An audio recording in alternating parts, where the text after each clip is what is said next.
Bonjour coach, Bonjour, merci de nous accorder cette interview. bienvenue au Soudan. Merci.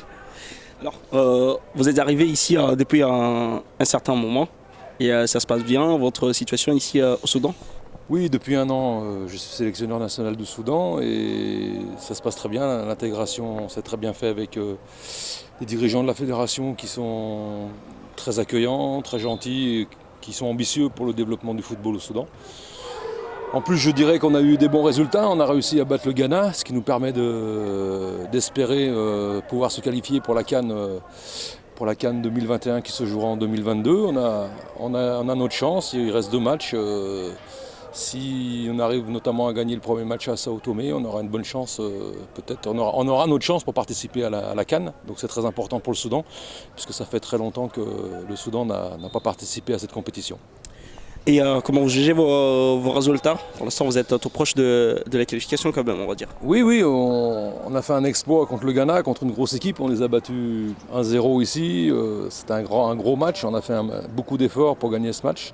C'était très difficile. On a réussi. Ce match nous permet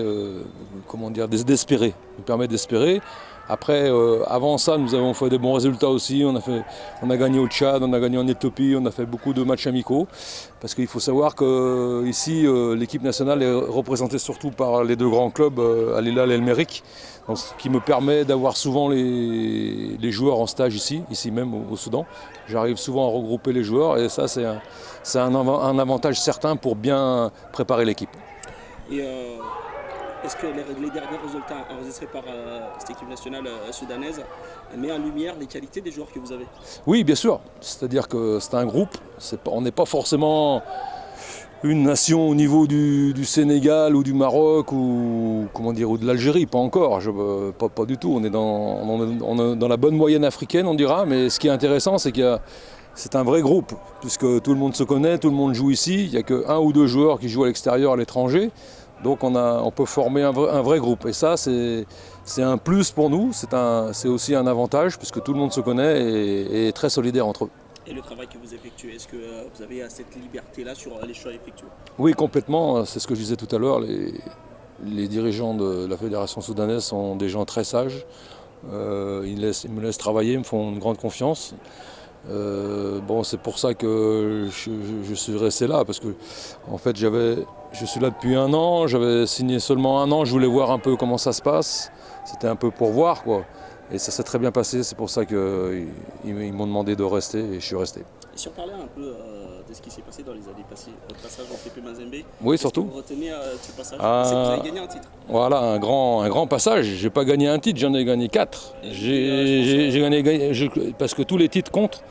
J'ai gagné bien sûr le plus gros titre, c'est la Coupe de la CAF, la première Coupe de la CAF du club. Je suis très fier de ça, c'est mon plus grand trophée dans ma carrière de footballeur. Donc le TP Mazembe, ça sera pour moi une marque indélébile, c'est quelque chose qui ne s'effacera pas. J'ai un grand souvenir du TP Mazembe, que ce soit au niveau professionnel, footballistique et humain, c'est un grand souvenir. Et donc je suis très heureux aujourd'hui de les revoir.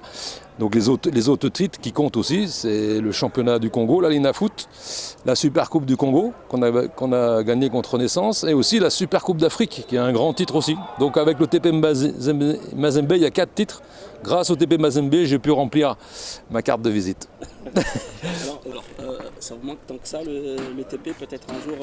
Oui, on ne sait pas de quoi la vie est faite et tout. Ça, c'est la vie qui décidera. Mais aujourd'hui, à la tête du TP Mazembe, c'est une très bonne chose qui est Pamphile Miao. C'est quelqu'un de très bien, qui était mon adjoint à l'époque, qui a beaucoup progressé depuis et qui est quelqu'un de très bien, qui est parfait pour le TP Mazembe. Il y a beaucoup de compétences au TP Mazembe. Après, la vie, on verra ce qui se passe. Mais je souhaite beaucoup de réussite à Pamphile.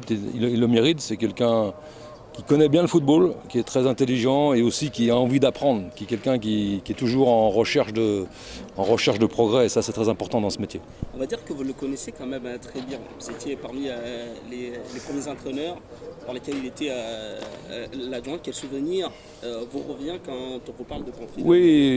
Oui, on se connaît très bien, on s'est entendu très bien aussi. C'est-à-dire qu'il y avait une très bonne entente entre nous, on a la même vision des choses, ça c'est très important. Et Pamphile aussi, c'est quelqu'un qui avait envie d'aider et de progresser et de travailler, quoi. Donc il m'a apporté beaucoup. Il y a aussi bien sûr David Macassou qui m'a apporté beaucoup à l'époque. Et il y avait Robert, déjà entraîneur des gardiens, qui était, bon, on ne va pas présenter Robert, qui était là déjà. Donc je dirais la réussite d'un entraîneur étranger comme dans un club comme Mazembe, c'est aussi d'avoir un bon staff. C'est-à-dire que si le staff vous accueille bien, travaille bien avec vous, s'il y a une bonne entente, vous pouvez réussir. Si vous n'avez pas ça, vous ne pouvez pas réussir. Donc moi, je les remercie.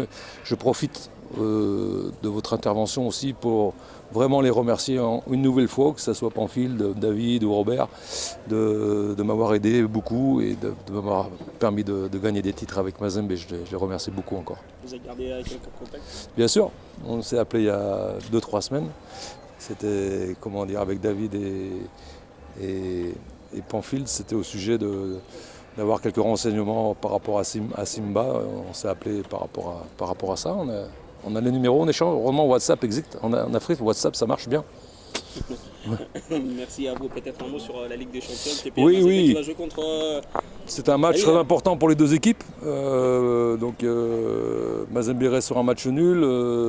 Al Hilal sur une défaite à Mal Melody. Donc c'est un match très important pour les deux équipes. Je crois que l'équipe qui va gagner le match aura encore de l'espoir.